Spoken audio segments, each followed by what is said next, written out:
Hello everyone, दियागर this side from Pepcoding. तो इस वीडियो पे आज हम लोग लॉन्गेस्ट वर्ड इन डिक्शनरी ये क्वेश्चन सॉल्व करने वाले हैं। इस क्वेश्चन पे आपको कुछ स्ट्रिंग्स मिले हैं कैरे पे। फॉर एग्जांपल, अगर ये वर्ड्स आपको मिले हैं तो आपको इन सभी वर्ड्स में से एक लॉन्गेस्ट लेंथ का वर्ड ढूंढना है सच दैट उसके सारे प्रीफिक्स इस वाले एरे पे एग्जिस्ट करते हों। जैसे एक एग्जांपल लेते हैं, इस वाले को APPL। ठीक है, इसके जितने भी प्रीफिक्स है सभी को लिख लेते हैं। ए प्रीफिक्स है, AP, APP, APPL, राइट। ये सभी इसके प्रीफिक्सेस हैं। प्रीफिक्स ज़रूरत इंडेक्स से स्टार्ट होता है। तो इस पे कितने बंदे हैं जो इस वाले एरे पे एग्जिस्ट करते हैं? सबसे पहला ए यहाँ पर एग्जिस्ट करता है, AP यहाँ पर एग्जिस्ट करता है, APP यहाँ पर एग्जिस्ट करता है, और APPL तो ये खुद वर्ड ही है, राइट। इसके सारे प्रीफिक्स यहाँ पर एग्जिस्ट करते थे, तो ये एक वैलिड कैंडिडेट है आंसर बनने का, राइट। ऐसे खूब सारे वर्ड पॉसिबल हो सकते हैं कि एग्जिस्ट करें यहाँ पे। फॉर एग्जांपल, यहाँ पर एक और वर्ड है APPLE, राइट। ये वर्ड पे देखो, APP, इस पे कितने प्रीफिक्सेस हैं? A, AP, APP, APPL और APPLE, राइट। तो इनमें से ये सभी तो एग्जिस्ट करते ही करते हैं। AP, APP, APPL, ये सभी एग्जिस्ट करते थे। और एप्पल ये खुद वर्ड यहाँ पर है, यहाँ पे, राइट। तो ये भी एक वैलिड कैंडिडेट है आंसर बनने का, राइट। ऐसे जितने भी वर्ड्स एग्जिस्ट करते हैं उन सभी में से जो मैक्सिमम लेंथ का है, जैसे फॉर एग्जांपल इस केस पे यहाँ पर एप्पल जो है वो बड़ा लेंथ का है, राइट। तो आपका जो आंसर है वो एप्पल होगा। ठीक है, आप इस बंदे को रिटर्न कर दोगे। कुछ क्लास हो सकते हैं, जैसे यहाँ पर एक और वर्ड होता सेम लेंथ का जो वैलिड होता। फॉर एग्जांपल, यहाँ पर ABCDE, इस वर्ड को कर ले लें तो एप्पल पे 5 बंदे हैं, इस पे भी 5 बंदे हैं, और ये इसके सारे प्रीफिक्सेस यहाँ पर एग्जिस्ट करते। तो ABC, ABCD और ABCDE ये खुद है, राइट। तो यहाँ पर ABCDE ये भी एक वैलिड कैंडिडेट होता है आंसर बनने का। तो जब ऐसा कुछ क्लास हो कि सेम लेंथ के दो बंदे वैलिड हैं, तो आप उसमें से लेक्सियोग्राफिकली स्मॉलेस्ट को लोगे। इस केस पे AP और AB, इसमें से ये बंदा छोटा है, राइट। तो यहाँ पर ABCDE ये हमारा आंसर हो जाता।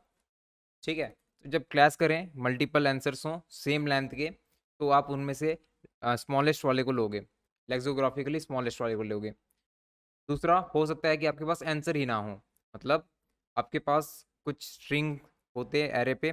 लेट सपोज 3 स्ट्रिंग्स आपको मिले हैं, एक टेस्ट केस, 3 स्ट्रिंग्स मिले हैं जिसमें ABC, XYZ और JKL, ऐसा कुछ है। इन तीनों में से किसी के भी सारे प्रीफिक्स यहाँ पर एग्जिस्ट नहीं करते हैं, राइट। कोई भी वैलिड बंदा नहीं है, तो इस केस पे आप एक एम्प्टी स्ट्रिंग रिटर्न कर दोगे। ठीक है, सारे टेस्ट केस कवर हो गए हैं, सारा केसेस कवर हो गया है यहाँ पे। वैलिड बंदे कौन से होते हैं वो बता दिया मैंने। जब multiple valid strings same length के होते हैं तो आप उनमें से स्मॉलेस्ट ऑर्डर वाले को लोगे, और जब कोई भी आंसर नहीं बनता तो एक एम्प्टी स्ट्रिंग आंसर बन जाएगा, राइट। सो इस पे आपको पूरा पूरा इंग्लिश के स्मॉल लेटर्स पे ही काम करना है। आपको इंग्लिश के लोअर केस लेटर्स ही मिलेंगे, राइट। तो आप इसे ट्राई कर सकते हो सॉल्व करने को। मिलते हैं सॉल्यूशन वीडियो पे। तो इस क्वेश्चन का एक ब्रूट फोर्स सॉल्यूशन तो यही हो सकता है कि आप सभी स्ट्रिंग्स को एक एक करके पकड़ो और उनके सारे प्रीफिक्सेस को चेक कर लो वो एग्जिस्ट करते हैं या नहीं करते। फॉर एग्जांपल, अगर आपने एप्पल को ही पकड़ लिया तो आप सबसे पहले चेक करोगे क्या इसका ये वाला प्रीफिक्स ए एग्जिस्ट करता है। हाँ, एग्जिस्ट करता है। अब ये एग्जिस्ट करने वाले केस को आप एक हैश मैप के थ्रू इम्प्लीमेंट कर सकते हो। हैश सेट भी वर्क कर जाएगा। हैश सेट पे सभी बंदे को डाल दिया, आप चेक करोगे क्या हैश सेट पे ए है। हाँ है। AP वो भी एग्जिस्ट करता है, APP भी एग्जिस्ट करता है, APPL भी एग्जिस्ट करता है, और APPLE ये भी बंदा एग्जिस्ट करता है, राइट।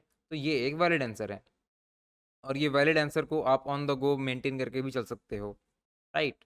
तो इसको चेक किया, फिर इससे जितने भी बड़े लेंथ वाले स्ट्रिंग्स हैं उन सभी को चेक कर लो। सेम लेंथ वाले को भी करना पड़ सकता है।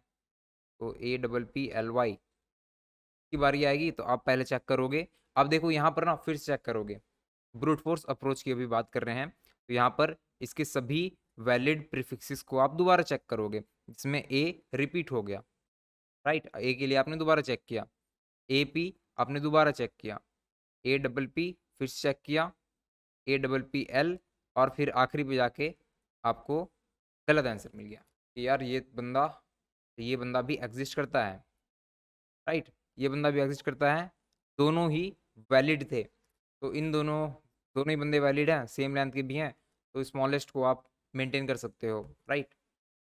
इसमें लेकिन खराबी क्या है, इसमें ये खराबी है कि जो इन दोनों के प्रीफिक्सेस थे वो बहुत ज़्यादा क्या ऑलमोस्ट ही कॉमन थे, राइट। यहाँ से यहाँ तक पूरे पूरे प्रीफिक्स इसमें कॉमन थे, ए भी कॉमन था, AP भी, APP भी, APPL।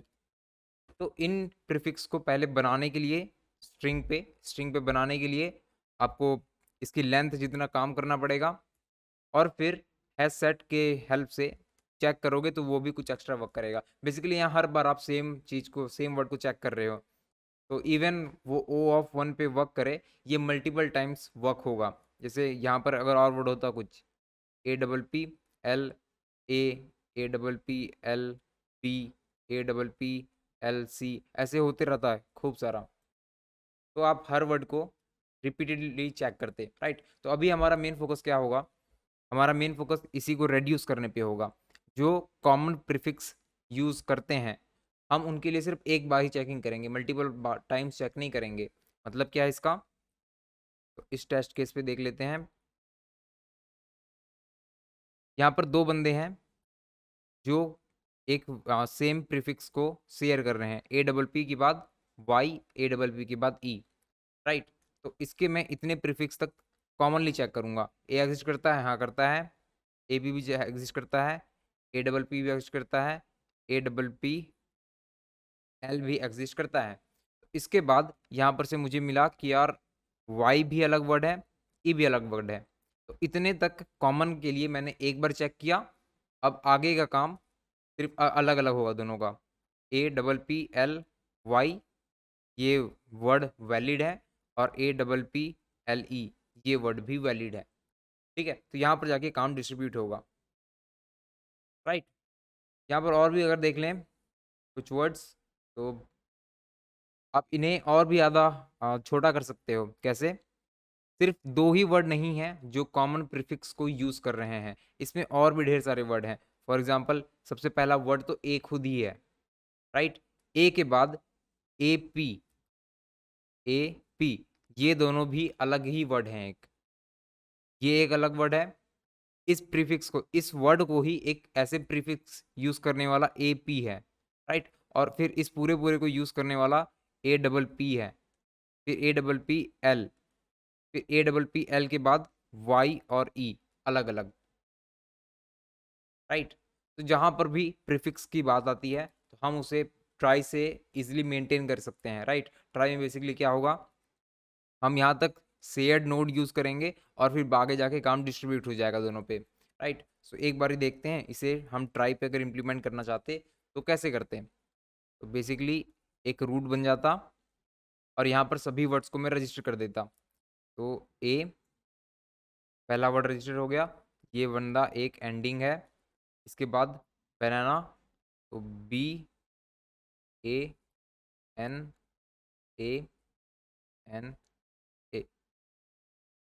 ये बंदा यहाँ पर एंडिंग हो गया। ऐप, तो ए के बाद P, ये बंदा एंडिंग हो गया। APPL, तो APP के बाद यहाँ पर L एंडिंग हो जाएगा। ऐप, तो AP ये वाला कैरेक्टर भी एंडिंग हो गया। अप्लाई के बाद Y, और फिर APPLE, यहाँ पर E आ गया,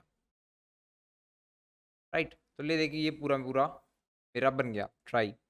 इस पे ना अभी हमें इस प्रीफिक्स ट्री को बनाने का एक और बेनिफिट क्या मिला है, अगर आप किसी वर्ड के लिए चेक करना चाहते हो, फॉर एग्जाम्पल APPL के लिए, APPLE के लिए, तो हम इस वर्ड को रीच करने के लिए, बेसिकली इस नोट तक रीच करने के लिए इसके पूरे प्रीफिक्स से हो के आएंगे, राइट। पहले मैं ए के पास जाऊंगा, ए इसका प्रीफिक्स है। फिर मैं पी के पास जाऊंगा तो AP इसका प्रीफिक्स है। फिर मैं एक और पी के पास जाऊंगा तो APP इसका प्रीफिक्स है। तो बेसिकली मुझे क्या चेक करना है कि इसके सारे प्रीफिक्स एक वर्ड की तरह एग्जिस्ट करें, राइट। बेसिकली वो एक एंडिंग हो। तो जब मैं यहाँ पर से ई तक आ रहा हूँ तो मैं ये चेक कर सकता हूँ कि यार इसके जितने भी प्रीफिक्स थे ये बेसिकली सभी नोट्स थे, ये सभी एंडिंग है या नहीं है। अगर ये पूरे पूरे एंडिंग होंगे तो इस एप्पल के सारे प्रीफिक्स एग्जिस्ट करते होंगे, अदरवाइज एग्जिस्ट नहीं करते होंगे। इन केस बनाना, बनाना पे अगर आप आओगे तो पहले बी पे आना पड़ेगा। आपने बी पे आते ही देखा कि यार ये तो एग्जिस्ट नहीं करता है, राइट। तो आगे जाने का फायदा ही नहीं है, आगे जाके पूरा पूरा ए तक जाने का कोई फायदा नहीं है, क्योंकि बी ही एग्जिस्ट नहीं करता है, इसका एक प्रीफिक्स एग्जिस्ट नहीं करता, तो ये वैलिड नहीं है, राइट। तो हमारा ले दे के पूरा पूरा एल्गोरिथम क्या होगा इस बार। तो इस वाले टेस्ट केस पे देखते हैं, कुछ वर्ड्स एक्स्ट्रा ऐड किए मैंने, इन्हें ऐड कर लेते हैं जल्दी से। डब्लू के बाद ओ, ये एक एंडिंग है। WO के बाद आर, आर भी एक एंडिंग है। और फिर LD, L और D में से D एंडिंग है, राइट। अगर इसे आप ध्यान से देखो तो ये बिल्कुल मैंने फालतू का ऐड किया हुआ है। यहाँ पर इन वर्ड्स में से इन सभी का एक कॉमन प्रीफिक्स W है जो कि इसमें एग्जिस्ट नहीं करता, राइट। और अगर आप यहाँ पर से देखो, अपने रूट से जाके देखो, तो यहाँ पर खूब सारे वर्ड एग्जिस्ट करते हैं इस वाले सब ट्री पे, ठीक है। लेकिन इसमें का एक कॉमन प्रीफिक्स W जो था वो ही एग्जिस्ट नहीं करता, वो एंडिंग नहीं है। तो आगे जाने का इसमें से किसी को भी फायदा नहीं है, राइट। ऑफ कोर्स यहाँ पर वर्ड थे लेकिन उनका एक प्रीफिक्स एग्जिस्ट नहीं करता W, तो यहाँ पर जाके किसी के लिए भी चेक नहीं होगा। हम चेक किसके लिए करेंगे, तो हम सबसे पहले इस पे जाएंगे, देखेंगे कि यार ये एंडिंग है, ये एक वैलिड है, ए जो है एक वैलिड आंसर बन सकता है, ठीक है। फिर देखेंगे कि यार इसके पास कितने चिल्ड्रन है, इसके पास एक चिल्ड्रन है P, तो AP इसके पास भी जाएंगे। यहाँ पर अगर कुछ और वर्ड होता, अ, ऐसा कुछ APEX, तो AP के बाद यहाँ पर E होता और X होता, इसमें X एंडिंग है, राइट। लेकिन यहाँ पर भी APEX पे देखो तो AP तो एग्जिस्ट करता है एक प्रीफिक्स, लेकिन APE ये प्रीफिक्स एग्जिस्ट नहीं करता, ऐसे वर्ड एग्जिस्ट नहीं करता। देखो APE ये ऐसे वर्ड एग्जिस्ट नहीं करता, एंडिंग नहीं है ये, राइट। तो जब मैं A के बाद P पे आऊँगा तो यहाँ तक के प्रीफिक्स एग्जिस्ट करते थे सभी। यहाँ पर मैं देखूंगा कि यार इसके दो चिल्ड्रन हैं, लेकिन इसमें से एक चिल्ड्रन जो है वो एंडिंग नहीं है, तो एंडिंग नहीं है तो उसमें जाने का भी फायदा नहीं है, उसके बाद के वर्ड का प्रीफिक्स एग्जिस्ट नहीं करता, राइट। तो जो बंदा एंडिंग है हम सिर्फ उसी पे जाएंगे, यहाँ पर P पे जाएंगे, इसके बाद फिर से L पे जाएंगे, फिर इसके दो चिल्ड्रन है और दोनों ही एंडिंग है, तो पहले E पे हम DFS करेंगे और फिर बाद में Y पे DFS करेंगे, राइट। तो इस केस पे ऐसा काम DFS करते हुए हम आंसर कब बनाएंगे, तो अगर मैं लेक्सियोग्राफिकली स्मॉलेस्ट आंसर चाहता हूँ, पहले तो आंसर ही देख लेते हैं। एक travel and change strategy use करने वाले हैं यहाँ पर, ट्रैवल एंड चेंज। बेसिकली एक वेरिएबल बना लेंगे हीप पे और फिर हम उस पर DFS करते हुए चेंज करते रहेंगे। जैसे ही हमें एक बड़ा अब आंसर मिलता है, बड़ा लेंथ का स्ट्रिंग मिलता है जो एंडिंग है, तो हम उससे उसको अपडेट कर देंगे, ठीक है। और जहाँ तक रही डुप्लीकेसी की बात, तो हमें क्या चाहिए था, हमें चाहिए डुप्लीकेसी नहीं, मतलब सेम लेंथ के दो बंदे मिल जाएं, जैसे कि E और Y, राइट। तो यहाँ पर मुझे लेक्सियोग्राफिकली स्मॉलेस्ट चाहिए था। हम इस बार ट्रैवल कैसे करने वाले हैं, तो किसी भी नोड का चिल्ड्रन जो होता है वो मेरे पास इस बार एरे पे होगा। नोड क्लास में इस बार मैं एरे बनाने वाला हूँ और एरे पे पहला इंडेक्स जो होगा A को डिनोट करेगा, आखिरी इंडेक्स Z को डिनोट करेगा। दूसरे ढंग से बोल सकते हो, पहला इंडेक्स स्मॉलेस्ट होगा लेक्सोग्राफिकली और आखिरी वाला लार्जेस्ट होगा, राइट। तो इस डायरेक्शन पे ट्रैवल करते हुए मैं सबसे पहले स्मॉलेस्ट बंदे को ही देखूंगा, ठीक है। तो मैं पहले A पे आऊँगा, फिर P पे आऊँगा, E को देखूंगा एंडिंग नहीं है, नहीं जाऊँगा वापस, P पे आए, P पे आए, फिर यहाँ पर एल पे जाऊँगा, एल के बाद ई पे जाऊँगा, ई यहाँ पर एक वैलिड आंसर है, राइट। तो मेरे पास एप्पल रजिस्टर हो जाएगा। इसके बाद वापस से आप बाद में वाई पे जाओगे, वाई क्या है, इससे बड़ा है, लेंथ सेम है लेकिन इससे लेक्सोग्राफिकली बड़ा है, राइट। तो हम बेसिकली क्या करने वाले हैं, अपने ट्रैवल के तरीके पे सिर्फ ग्रेटर आंसर्स को ही कंसिडर करेंगे। मतलब अगर मेरा आंसर पहले से बन चुका है तो आंसर डॉट लेंथ, और मेरा जो करंट वाला जो आंसर बना है, करंट वाला जो एंडिंग है, अगर करंट डॉट लेंथ ये बड़ा होता है आंसर डॉट लेंथ से तो ही अपडेट करेंगे। इक्वल पे कर देंगे तो लेक्सोग्राफिकली लार्जेस्ट मिल जाएगा मुझे, राइट। क्योंकि वाई वाला नोड बाद में विजिट होता है और वाई वाला नोड बड़ा है ई की कंपैरिजन पे। तो हमारा पूरा ये देखिए क्या करना है पता चल गया। ट्राई बना लेते हैं जल्दी से। तो एक नोड क्लास बन जाएगा, पब्लिक स्टैटिक क्लास नोड। यहाँ पर नोड के पास चिल्ड्रंस होंगे 26 लेंथ, और यहाँ पर एंडिंग को रिप्रेजेंट करने के लिए मैं एक स्ट्रिंग बना रहा हूँ str, जो बाय डिफ़ॉल्ट नल है, ठीक है। यहाँ पर एक insert function public static word insert root या करंट।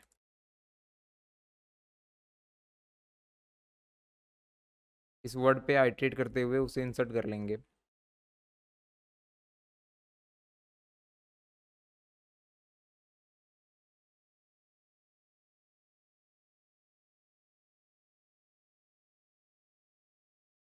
अगर करंट डॉट चाइल्ड्स का ch माइनस ए ये इक्वल टू नल है तो वहाँ पर एक नए नोड को लगाने की ज़रूरत है।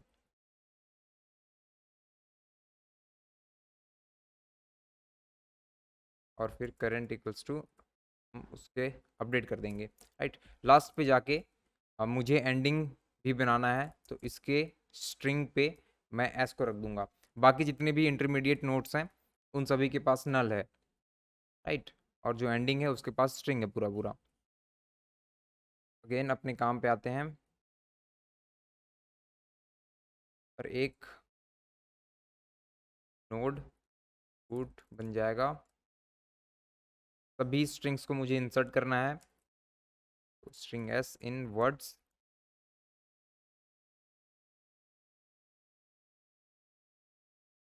सभी बंदे इंसर्ट हो गए। अब डीएफएस करेंगे फ्रॉम रूट, राइट। और एक हीप पे वेरिएबल बना लेते हैं। ये answer by default empty string है, मतलब जब आंसर एग्जिस्ट नहीं करता तो वो वाले केस का ये आंसर रखा हुआ है, ठीक है। अब एक डीएफएस फंक्शन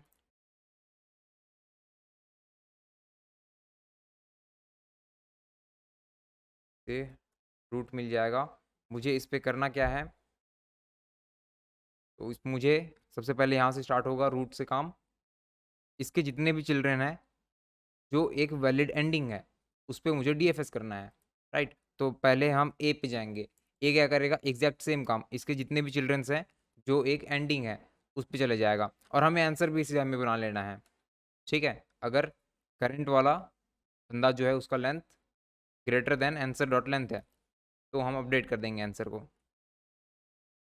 ठीक है।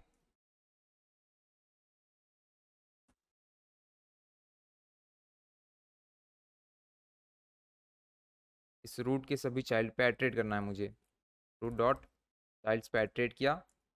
इस पे एरे पे जो नोड्स हमने नहीं बनाए वहाँ पे बाय डिफ़ॉल्ट नल पड़ा होगा। तो सबसे पहले तो child not equals to null होना चाहिए, और साथ में वो एंडिंग भी होना चाहिए। तो चाइल्ड डॉट स्ट्रिंग भी नॉट इक्वल्स टू नल होना चाहिए, राइट। अब मैं पूरा पूरा श्योर हूँ कि ये जो चाइल्ड है वो एक प्रॉपर नोड है और वो एंडिंग भी है किसी वर्ड का। तो बेसिकली यहाँ पर हम अपडेट कर सकते हैं, अगर चाइल्ड का स्ट्रिंग का लेंथ बड़ा होता है आंसर के लेंथ से, तो हम आंसर को अपडेट कर देंगे चाइल्ड के स्ट्रिंग से, राइट। और फिर अपने चाइल्ड पे भी डीएफएस लगा देंगे। ठीक है, तो ले देखिए पूरा पूरा कोड कंप्लीट हो गया।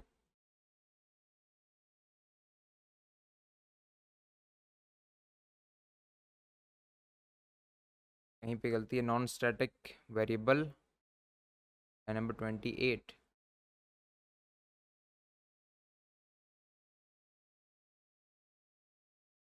मैंने क्लास को नॉन स्टैटिक, क्लास तो स्टैटिक ही है।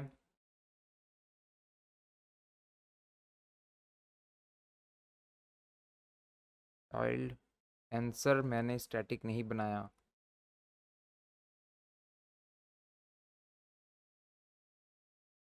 स्टैटिक स्ट्रिंग अब हो गया,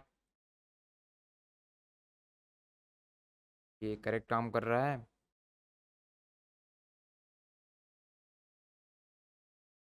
राइट, ये सभी टेस्ट केसेस के लिए वर्क कर रहा है।